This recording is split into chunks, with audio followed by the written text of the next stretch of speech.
दोस्तों, आपने तो क्राइम की बहुत सारी कहानियाँ सुनी होंगी, लेकिन जो कहानी आज मैं आपको सुनाने वाला हूँ, उस कहानी में आपको हर एक मोड़ पर एक सस्पेंस देखने को मिलेगा। इन सस्पेंस के कारण सीबीआई टीम के भी दो टुकड़े हो गए, साथ ही कोर्ट को भी अपने फैसले बदलने पड़े और ये सस्पेंस 14 साल से आज तक लगातार चलता आ रहा है। ये क्राइम की कहानी एक ऐसी कहानी है जिसमें एक बाप को अपने ही बेटी के कत्ल का इल्ज़ाम लगता है और कोर्ट में सजा भी सुना दी जाती है, लेकिन अगले ही पल सीबीआई की दूसरी टीम पिता पर लगे सारे इल्जाम को बेबुनियाद बताती है। इस तरह सीबीआई टीम के दो टुकड़े हो जाते हैं, एक पिता को आरोपी बताती है, वहीं दूसरी टीम पिता को निर्दोष बताती है। कोर्ट सीबीआई की पहले टीम की बातों को देखते हुए पिता को उम्र कैद की सजा सुना देती है, लेकिन दूसरी टीम की बात सुनते हुए पिता को छोड़ देती है। इस फैसले से नाराज सीबीआई की पहली टीम को अपनी हार लगती है, तो सीबीआई की इस टीम ने इस फैसले को सुप्रीम कोर्ट में चुनौती दे देती है। इस केस में सबसे बड़ा सस्पेंस ये था कि क्या कोई पिता अपनी बेटी की हत्या कर सकता है। इस केस में और भी बहुत बड़े बड़े सस्पेंस है जो आपको आगे वीडियो में पता चलेगा। यह एक ऐसा केस है, सीबीआई के बड़े बड़े 14 अफसर आज तक इस केस को सॉल्व नहीं कर पाए। दोस्तों, ध्यान रहे कि यह पूरी कहानी जांच एजेंसी के द्वारा बताई गई बातों पर आधारित है। जैसा अधिकारी ने बताया ठीक उसी तरह हम पूरे केस को समझाने की कोशिश करेंगे। सिवाय कुछ फोटो और वीडियोज के जो समझाने के लिए इस्तेमाल किए गए हैं, उसके अलावा एडिशनल में कुछ नहीं जोड़ा गया है। Welcome back guys, story king presenting Aarushi Talwar murder mystery.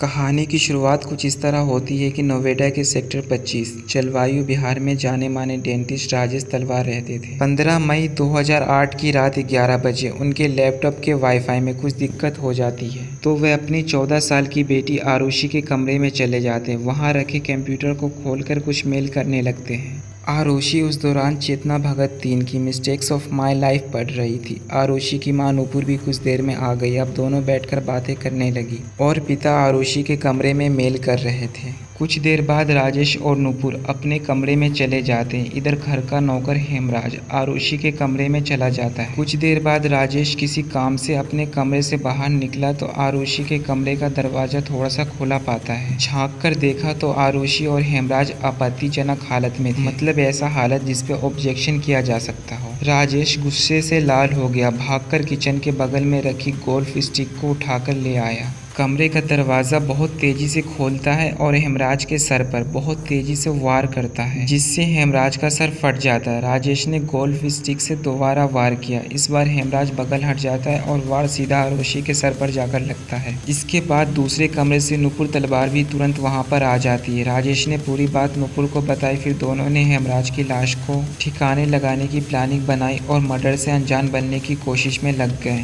Rajesh और नूपुर तलवार हेमराज की लाश को लेकर छत पर जाते हैं और वहां कूलर में छुपा कर रख देते हैं, साथ ही कूलर का ढक्कन भी लगा देते हैं। राजेश को लगा कहीं हेमराज बच ना जाए, इसलिए वो नीचे से सर्जिकल प्लेट लेकर आते हैं और हेमराज की गर्दन की नस काट देते हैं। नीचे आए तो आरुषि के गर्दन पर भी वही सर्जिकल प्लेट से काट कर मार देते हैं। इसके बाद दोनों ने कपड़े बदले और गोल्फ स्टिक सर्जिकल प्लेट को लेकर कार में फेंकने चले जाते हैं। वापस आए तो गेट के अंदर ताला लगा दिया और सुबह होने का इंतजार करने लग जाते हैं। हेमराज के अलावा भारती भी राजेश तलवार के घर पर नौकर थी। वे रात में घर चली जाती थी। जब 16 मई की सुबह 6 बजे वो आई तो गेट बंद था। 3-4 बार डोरबेल बजाती है। नूपुर आंख मलते हुए आई और बोली, हेमराज नहीं आया क्या? भारती बोली, इतनी आवाज के बाद भी वो बाहर नहीं आए, क्योंकि गेट अक्सर हेमराज ही खोला करते थे। नूपुर ने गेट का ताला खोलने की कोशिश की पर उससे नहीं खुला, तो उसने भारती को चाबी दे दी। भारती ने अंदर हाथ डालकर ताला खोल दिया। भारती और नूपुर अंदर आए तो राजेश तलवार रोते हुए खड़े थे। नूपुर ने आरुषि की लाश देखी और जोर जोर से रोने लगी। भारती से कहा, देखो भारती, हेमराज ने आरुषि को मार दिया। भारती की भी आंसू निकल जाती है आरुषि की लाश देखकर। रोते रोते भारती पूछती है कि पड़ोसी को बुलाऊं क्या? नूपुर ने हाँ में सर हिलाया।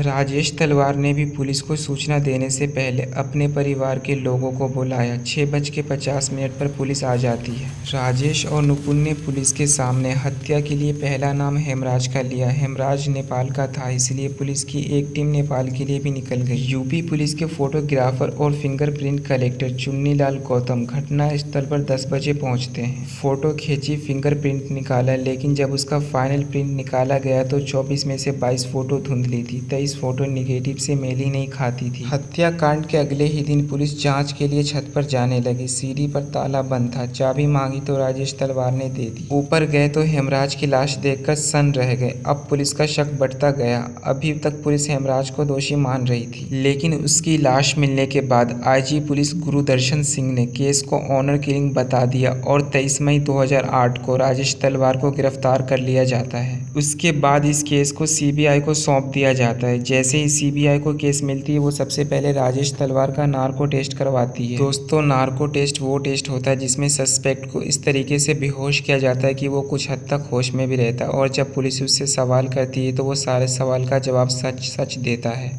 लेकिन सीबीआई को राजेश के नार्को टेस्ट में भी कुछ भी हाथ नहीं लगता है। इसके बाद जांच टीम ने राजेश के क्लिनिक में काम करने वाले नौकर राजकुमार, विजय मंडल और कंपाउंडर कृष्णा से पूछताछ शुरू कर दी और यहाँ भी कुछ सबूत नहीं मिला।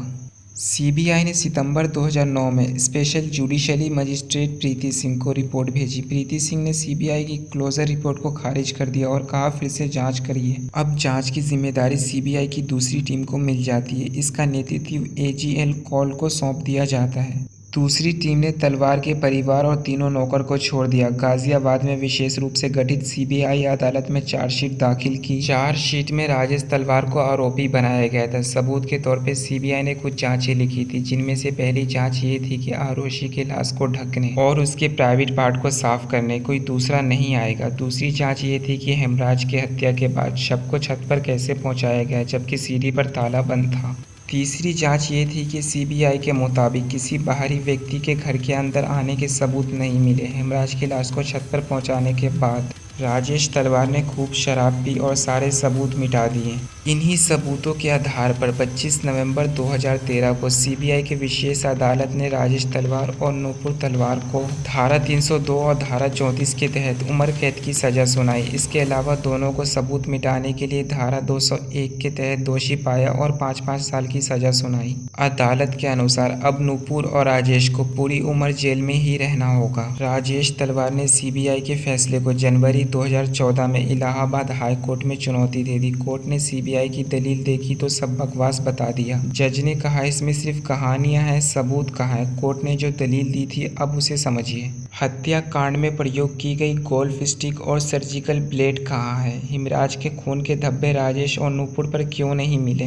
राजेश और नूपुर से अलग अलग पूछताछ की गई लेकिन कोई अंतर क्यों नहीं मिला। राजेश और नूपुर के नार्को टेस्ट में भी कुछ ऐसा नहीं मिला जिससे वो दोषी साबित हो। इलाहाबाद हाई कोर्ट के जस्टिस बीके नारायण और जस्टिस एके मिश्रा की खंडपीठ ने 16 अक्टूबर 2017 को सीबीआई के फैसले को पलट दिया। इस तरह राजेश तलवार और नूपुर को बरी कर दिया गया, लेकिन इन्हें निर्दोष नहीं बताया गया बल्कि बेनिफिट ऑफ डाउट का फायदा मिला। यानी 100 दोषी छूट जाए पर एक निर्दोष को सजा नहीं होनी चाहिए वाला नियम यहाँ लाया गया। फैसला देखा तो गाजियाबाद की डासना जेल में बंद राजेश और नूपुर रो पड़े। नूपुर बोली अब हमें इंसाफ मिला है। इलाहाबाद हाई कोर्ट का फैसला सीबीआई को अपनी हार लगी। सीबीआई ने इस फैसले को चुनौती दे दी सुप्रीम कोर्ट में और अपील का माध्यम बनाया हेमराज की पत्नी को। 10 अगस्त 2018 को सुप्रीम कोर्ट ने याचिका स्वीकार कर ली। अब लगातार सुनवाई हो रही है और फैसले का इंतजार हो रहा है।